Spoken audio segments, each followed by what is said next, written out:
그러나 내게 책망할 일이 있노라.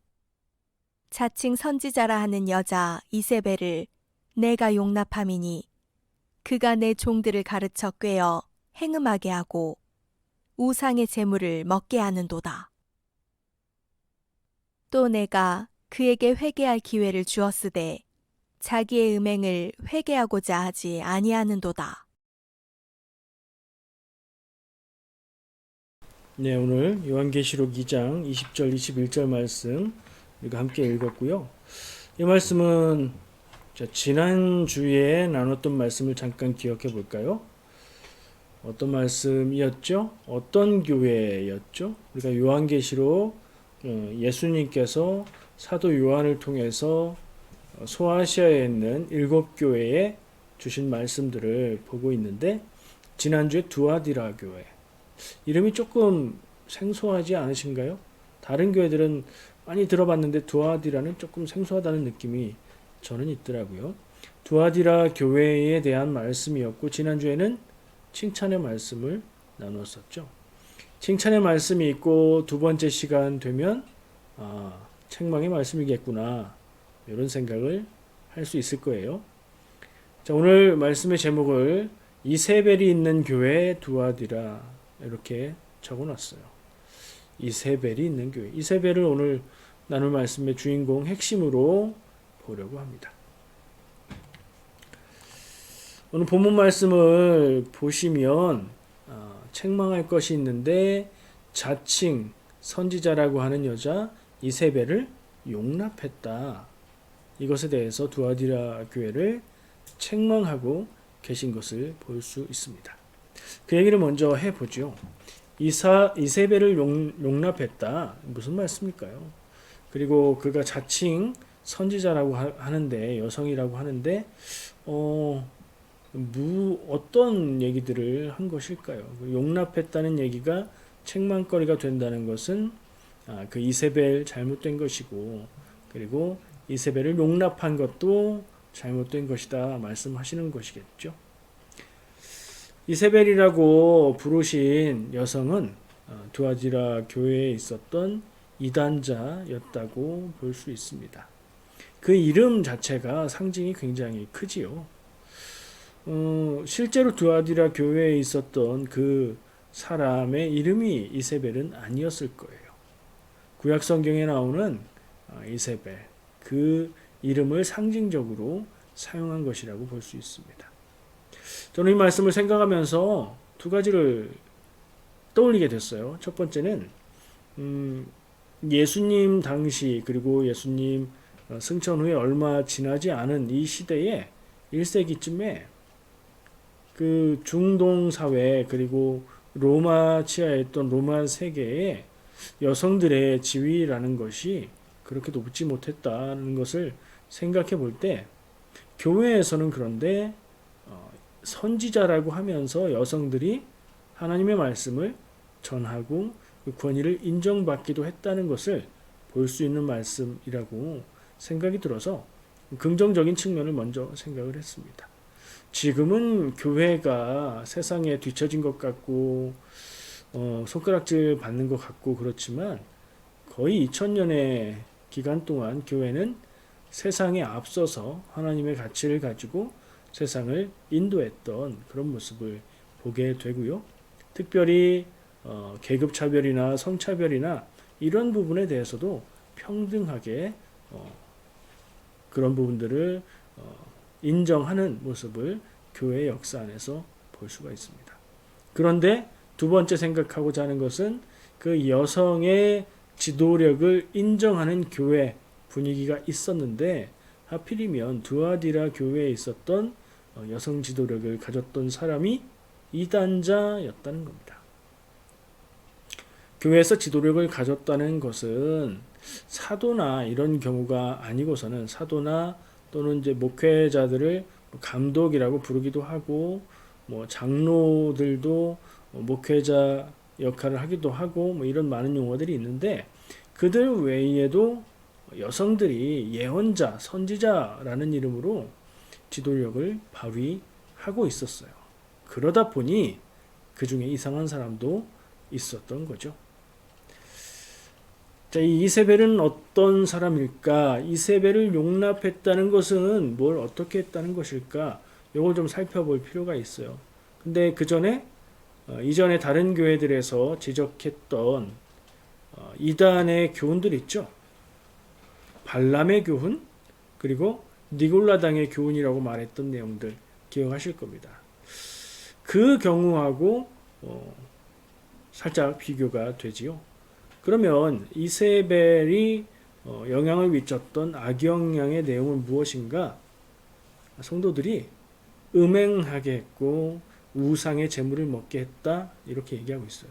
문자 그대로 받아들이면 성적인 문란과 하나님 앞에 예배하는 것에 문제가 되게 하는 일들이 생겼다고 볼 수도 있고요. 이것을 영적인 의미로 받아들이면 우상 숭배 자체가 음란함으로 성경에서는 표현되고 있거든요. 그러니까 교회 안에 있으면서 어떤 무엇인지 모르겠지만 우상 숭배 같은 그런 모습을 나타내게 했다. 이런 생각을 할 수 있을 것 같아요. 자, 이세벨을 제가 아까 살짝 언급하고 넘어갔는데 그걸 좀 구체적으로 나누고 싶네요. 이세벨이라는 이름이 나왔으니 왜 이세벨이라고 얘기를 하셨을까 하는 생각을 해보고 싶습니다. 이세벨은 이스라엘의 역사에서 아주 유명한 인물이에요. 성경에서도 유명한 인물이고 구약 성경에서 손에 꼽히는 유명한 여성이라고 볼 수 있습니다. 근데 좋은 쪽으로가 아니라 나쁜 쪽으로 거의 첫 번째 꼽히는 그런 인물이에요. 이스라엘이 남북 왕국으로 분열이 되었죠. 사울 왕, 초대 왕이었던 사울 왕, 그 다음에 다윗, 그 다음에 다윗의 아들인 솔로몬으로 통일 왕조가 이어지고 나서 솔로몬 후대에, 솔로몬 다음 때에는 나라가 둘로 분열이 됩니다.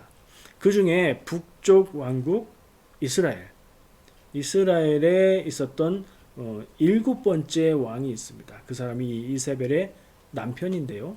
그러니까 이세벨은 왕비가 되는 거죠. 그 왕의 이름 기억하십니까? 북왕국 이스라엘의 7대 왕 이세벨과 함께 우상숭배를 굉장히 강하게 해서 성경에서 악한 왕으로 취급받고 있는 아합 왕이죠. 이세벨은 아합 왕의 아내이며 그리고 그 출신이 이스라엘 지파 출신이 아니라 시돈, 페니키아 왕족의 왕족이었습니다. 그래서 이스라엘과 혼인관계를 통해서 이스라엘의 왕비가 되었지만 자기의 신앙을 가지고 온 거예요. 이스라엘로. 성경에서 아합 왕을 악한 왕으로만 우상숭배를 성행케 했다고 악한 왕으로만 취급하는데 우리가 성경의 관점을 벗어나서 역사적인 관점으로 보면 아합 왕의 치세는 이스라엘이 남왕국을 압도할 정도로 국력이 군사력이 강했던 때이고요. 그리고 그 주변에서도 이스라엘이 상당한 영향력을 갖는 강대국으로 군림하던 그런 때였다고 해요. 그러니까 신앙적으로는 그가 우상숭배를 했지만 시대의 조류 때문인지 정치를 잘해서인지 하여튼 강대한 이스라엘을 이루었던 때다라는 얘기를 하더라고요. 그러니까 겉으로 드러나는 형통함, 잘됨, 강성함이 신앙과 비례하지만은 않는다는 것을 반비례하는 경우가 더 많다는 것을 우리가 기억할 필요가 있습니다. 우리가 추구하는 복은 무엇인가요? 하나님이 함께 하시는 복이요. 하나님이 구원하시는 복이지요. 세상에서 형통하고 세상의 가치를 우린 추구하지 않습니다. 하나님이 허락하시면 감사하는 것이고 나에게 주어지면 그것을 통해서 하나님의 뜻을 이루는 것이지 우리가 추구하는 가치에 세상의 복이와 형통함은 없습니다. 어쨌든 아합 왕은 그랬었고요. 그 시대에 유명한 선지자가 있죠. 이 이세벨이 가지고 온 우상의 이름이 무엇이었죠? 그 당시에 이스라엘을 전 이스라엘에 유행했던 우상 바알과 아세라죠. 바알과 아세라를 그 신앙을 가지고 왔고요. 그 바알과 아세라 선지자들을 850명을 데리고 와서 포교를 막 적극적으로 하죠. 아합 왕도 인정했고 이세벨이 굉장히 강하게 그런 정책을 추진하는 가운데 그 시대에 하나님의 말씀을 전하는 선지자는 엘리야였습니다.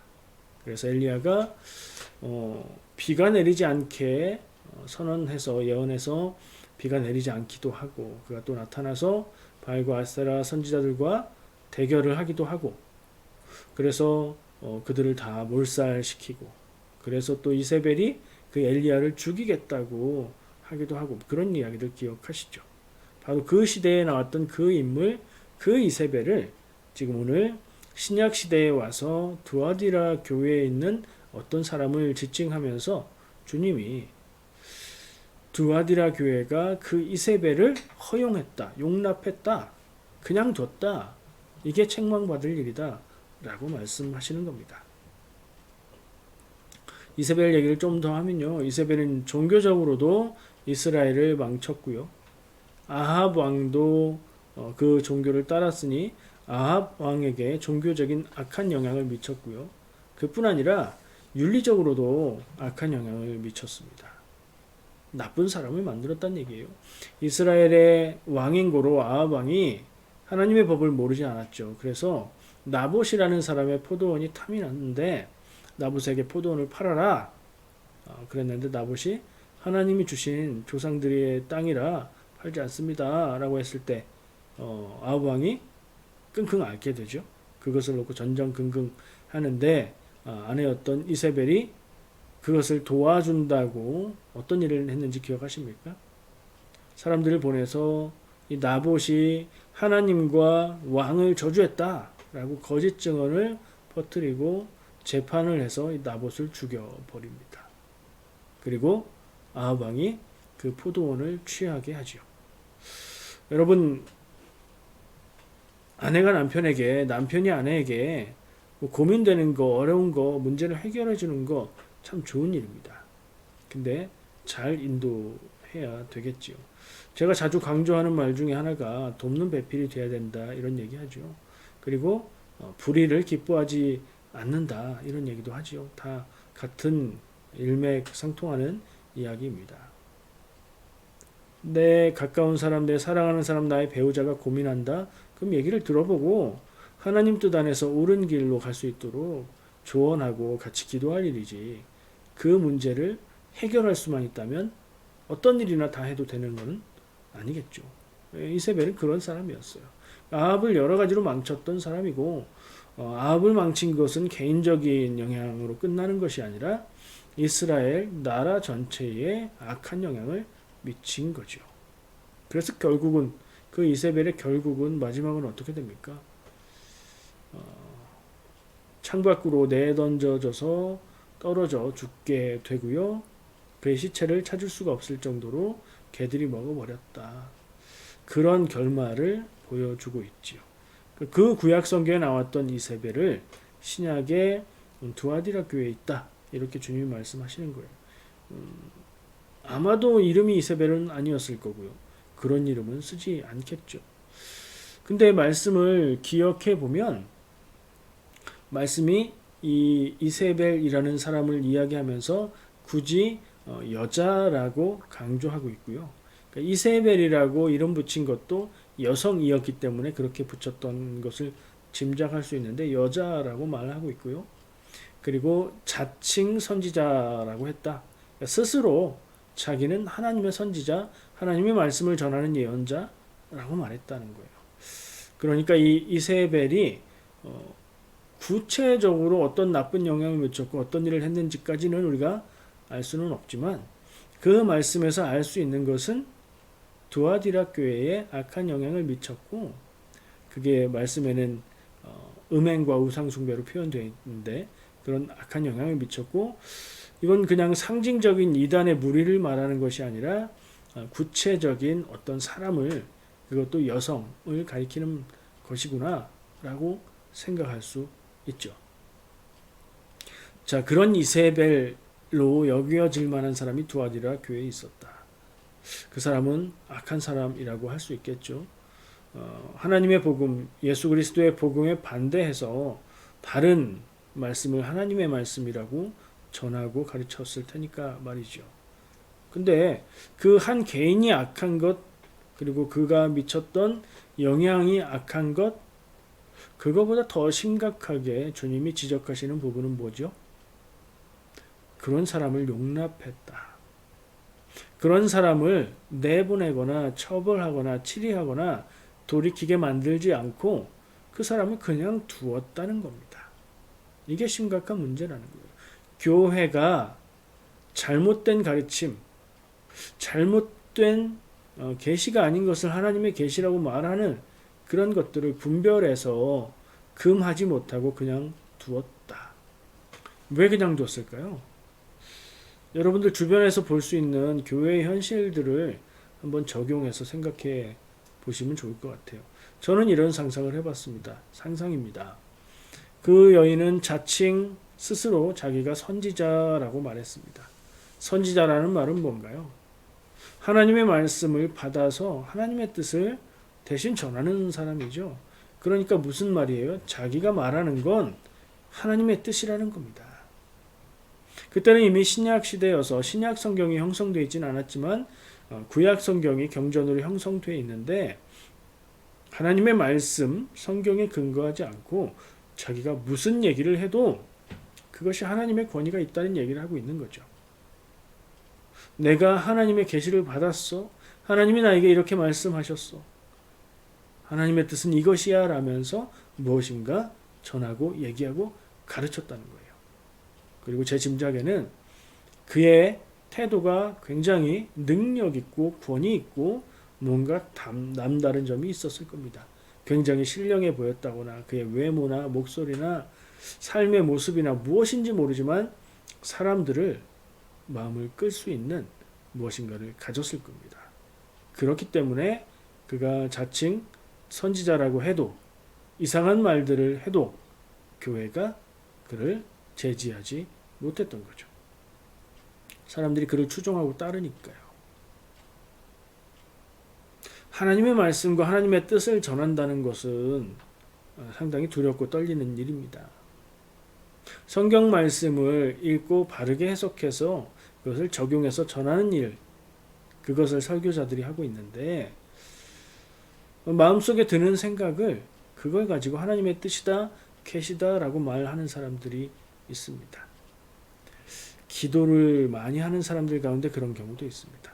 기도를 하지 않는 사람도 그런 경우가 있죠. 기도의 문제가 아니라 그 사람의 신앙적인 뿌리, 근본과 아마도 건강하지 못한 정신 상태, 그런 것들의 문제일 겁니다. 근데 그것이 이상한 형태로 나타나게 될 때 교회가 분별해야 되는데 두아디라 교회가 좋은 점들이 많이 있었지만 그것을 분별하고 그것을 금지시키고 그럴 만한 사람이 없었다는 게 슬픈 이야기인 거죠. 교회가 분별력이 없어서 엉뚱한 소리를 하는 사람을 그냥 두고 있었다. 이게 큰 문제라는 겁니다. 우리 교회는 어떤가? 또 더 넓혀서 현대의 교회들은 어떤가? 여러 가지 생각을 해볼 수 있습니다. 이세벨이라고 상징적인 이름을 썼기 때문에 이세벨이 가져왔던, 구약의 이세벨이 가져왔던 바알과 아세라 신앙을 생각해보지 않을 수 없는데요. 전형적입니다. 고대 근동 지역의 이스라엘의 여호와 하나님 말고는 대부분 농경의 신, 풍요의 신, 바람의 신, 비의 신, 이렇게 날씨와 관계되어 있는, 결국에는 풍요와 다산과 부요함을 상징하는 그런 신들을 섬겼죠. 왜냐하면 농사 짓는 게 중요한 문화권이었기 때문이고요. 그거는 전 세계에 나타나는 공통적인 현상입니다. 근데 여호와 하나님 신앙에 비해서 바알과 아세라 신앙은 쉽게 상상할 수 있을 겁니다. 좋은 날씨를 주어서 농사가 잘 되게 해주고 부자가 되게 해주고 하는 일마다 성공하게 해주는 그런 신이겠죠. 바알과 아세라를 섬겼다는 것은 그들의 신상 앞에, 그들의 제단 앞에 제물을 바쳤다는 것이고요. 왜 그랬을까요? 여호와 하나님도 섬기지만 여호와 하나님은 농사의 신은 아니니 농사를 위해선 농사의 신에게 제물을 드려야 된다고 생각했겠죠. 저는 이것을 확대 해석해 봅니다. 현대 사회가 우리가 농사를 짓고 살지는 않잖아요. 근데 우리의 삶에 하는 일들을 농사라고 생각해 본다면요. 비즈니스를 합니다. 농사라고 생각한다면 비즈니스가 잘 될 수 있는 환경이 조성되고 어려운 일이 닥쳐왔을 때 그것이 잘 지나가고 이러기를 우리는 바라고 기도하죠. 바알과 아세라에게 제물을 바치진 않지만 하나님 앞에 그렇게 기도합니다. 직장 다니는 사람은 또 직장을 위해서 기도하고요. 직장이 없는 사람은 직장을 구하기 위해서 기도하고요. 우리의 기도의 상당한 부분이 형통하고 잘 되는 것에 기도 제목이 있는 것을 기억하게 됩니다. 어쩌면 그것을 하나님께 기도하는 게 잘못됐냐? 그게 틀렸냐? 그렇게 말할 수는 없지만 우리의 마음을 스스로 잘 들여다보면 이스라엘 사람임에도 불구하고 풍요를 원하고 부자 되기 원하고 강한 나라 되기를 원해서 바알과 아세라에게 제사했던 그 마음과 뭐가 다를까 하는 질문을 우리가 해볼 수 있습니다. 우리가 하나님 앞에 힘듭니다. 좀 평안하기 원합니다 하는 마음을 기도로 드리는 것과 주여 내게 이것을 주시옵소서 간절히 기도하면 열심히 기도하면 헌금을 많이 하면 내가 하나님이 좋아하실 만한 태도의 삶으로 살아가면 하나님이 나를 성공하게 하실 것이다 하는 모습은 다르지 않겠습니까? 어쩌면 이세벨이 전했던 바알과 아세라 신앙과 닮아있다 하는 생각도 하게 되지요. 우리 교회 안에 이게 있을까? 이렇게 묻지 마십시오. 내 신앙 안에 이게 있을까? 이렇게 묻지 마십시오. 있습니다. 무르나 마나 있습니다. 그것은 사람의 본성 안에 들어있는 생각이기 때문에 그렇습니다. 있다고 생각하고 그것을 발견하시고 그것을 하나님 앞에 내어놓고 제하여 주시기를 기도하십시오. 아까도 말했지만 그러면 교회 다니면 우리가 가난해져야 되고 일이 잘못돼야 되고 어려움만 겪어야 되느냐? 그건 아니죠. 우리는 세상에 잘 되는 거나 아니면 반대로 안 되는 거나 그런 걸 추구하는 게 아니라 하나님의 뜻대로 사는 것을 추구하는 삶입니다. 그래서 세상에서 살아갈 때에 잘 되고 안 되고 할 수 있지요. 그것을 하나님 앞에 기도할 수 있지요. 그러나 그것에 매달려 사는 것은 전혀 신앙적이지 않다. 한번 다시 기억하고 돌아보면 좋겠습니다. 이세벨에 대한 얘기를 하시면서 21절에 또 한 가지 메시지를 주시는데요. 그에게 회개할 기회를 주었는데 회개하지 않았다. 이런 말씀을 주고 있습니다. 회개할 기회가 있는데 회개하지 않는 것. 어떤 방법으로 회개할 기회를 주셨을까요? 주님이 직접 계시를 주셨을 수도 있겠고요. 사람들을 통해서 권면의 말을 했을 수도 있겠지요. 말을 듣고 반응을 했을 겁니다. 근데 거부했다는 얘기죠. 자기가 잘못됐음을 인정하지 않고 자기가 맞다. 내가 말하는 것이 하나님의 뜻이다. 이렇게 주장했을 거라는 거예요. 죄를 지었지만 회개하지 않는 것은 심각한 문제입니다. 어쩔 수 없이 죄를 짓는 존재지만 회개하며 살아가는 게 우리의 삶이라고 생각할 때 그렇습니다. 저는 이 부분을 생각하면서 예수님의 제자들을 생각하게 됐고요. 예수님의 제자들, 예수님 겟세마네에서 붙잡혀 가실 때 다 도망갔죠. 근데 왜 잡혀가게 됐어요?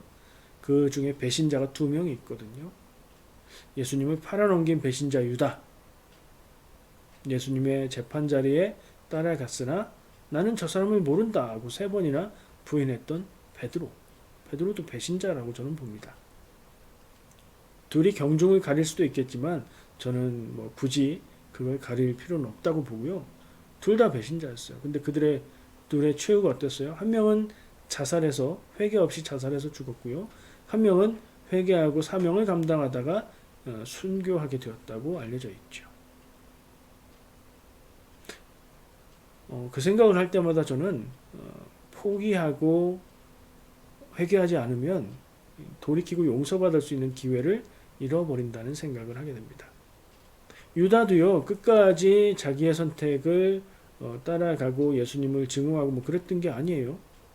예수님의 십자가 죽으심, 붙잡히심 앞에서 후회하고 받았던, 예수님을 팔고 받았던 돈을 돌려주기도 하고 그런 모습을 보여요. 그리고 후회하면서 자살을 한 거예요. 후회하고 자살할 일이 아니었죠. 너무나 큰 죄였고 잘못이었지만 회개하고 돌이키는 게 맞는 길이었죠. 그 길을 베드로가 간 거잖아요. 베드로는 주님을 모른다고 3번이나 부인했음에도 예수님이 찾아가서 다시 사명을 주고 부르실 때에 사명에 응했고, 사도로서 사역을 감당했고, 같은 죽음이 아닌 순교하는 죽음의 길을 갔잖아요. 회개하면 기회가 생기고 인생이 달라집니다. 하나님이 용서하지 못할 죄는 없습니다. 왜냐하면 하나님의 사랑이 세상 그 어떤 죄보다 크기 때문입니다. 주님의 말씀에 이 이세벨에게 회개할 기회를 주었으나 회개하지 않았다. 어떤 태도라고 한마디로 말할 수 있을까요? 교만한 태도죠. 죄를 깨닫게 하셨는데 이제는 갈 때까지 가서 주님의 음성도 들리지 않고 성도들의 권면도 들리지 않습니다. 자기 생각이 하나님의 말씀이고 자기 생각이 진리가 되어버렸죠. 심각한 상태가 된 거예요. 영혼과 정신이 심각하게 병든 겁니다. 회개할 수 있고 기회가 있는데 회개하지 않다니 너무나 교만한 거고요. 돌이키지 않아서 용서받을 수도 없는 상태가 되어버린 겁니다. 이렇게 쉽게 말할 수 있지만요. 그게 다는 아니지요. 그 사람은 그랬다. 그 사람은 우리가 비판하고 쉽게 말할 수 있는데 거기서 끝나지 말고요. 나를 돌아봐야 됩니다. 내 내면을 우리가 진지하게 보아야 합니다. 내 안에는 그런 교만이 없는가? 내가 생각하는 하나님의 뜻이 진정 하나님의 뜻일까? 내 마음에 맞는 게 하나님의 뜻인가? 하는 물음이 있어야 됩니다. 분명히 우리 안에 그런 모습이 있을 겁니다. 그런 자세를 찾고 고치고 회개하면 좋겠습니다. 우리가 어떤 일 앞에서 고민, 숙고함, 기도함 없이 무언가를 그 자리에서 이게 하나님의 뜻이다 라고 말할 수 있다면, 그리고 그렇게 하고 있다면 조심스럽게 돌이켜 보아야 합니다. 내가 무엇을 알고 있기에, 내가 무슨 기준으로 고민도 없이 즉답으로 하나님의 뜻을 말할 수 있겠습니까? 고민하고 기도하고 숙고해도 하나님의 뜻을 찾기가 쉽지 않은데 말이지요. 내 마음에 떠오르는 생각을 바로 하나님의 뜻이라고 말하고 그런다면 그 영혼은 심각하게 병들어 있는 겁니다.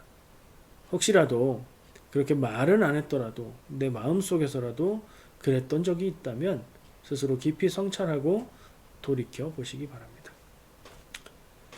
자, 오늘 두아디라 교회에 이세벨이 있다, 이세벨이 있는 것을 용납했다 하는 책망의 말씀을 생각했고요. 죄와 교만이라는 주제로 말할 수 있을 것 같아요. 회개하지 않았던 그 사람. 죄와 교만은 저는 나빠서 죄짓고 교만하게 된다라고 생각하지는 않습니다. 죄짓고 교만하게 되는 단계는 낮은 단계라고 생각해요. 그 이유는 어리석고 연약하기 때문이라고 생각합니다. 그리고 우린 다 어리석고 연약합니다. 그래서 우리는 때때로 죄짓고 때때로 교만해지는 것 같습니다. 근데 그런 상태일 때에 깨닫게 하시는 말씀, 권면의 말들을 듣고도 돌이켜 회개하지 않는다면 그때부터는 나쁜 모습이 되어지는 길이 아닐까 생각합니다. 우리가 어리석고 연약해서 죄짓고 교만할 수는 있지만 거기까지 갔다면 주님의 뜻을 구하고 회개하고 돌이켜 다시 죄를 해결하고 죄를 걷어내고 교만하지 않고 겸손한 모습으로 돌아가는 그런 우리가 다 되었으면 좋겠습니다. 기도하겠습니다.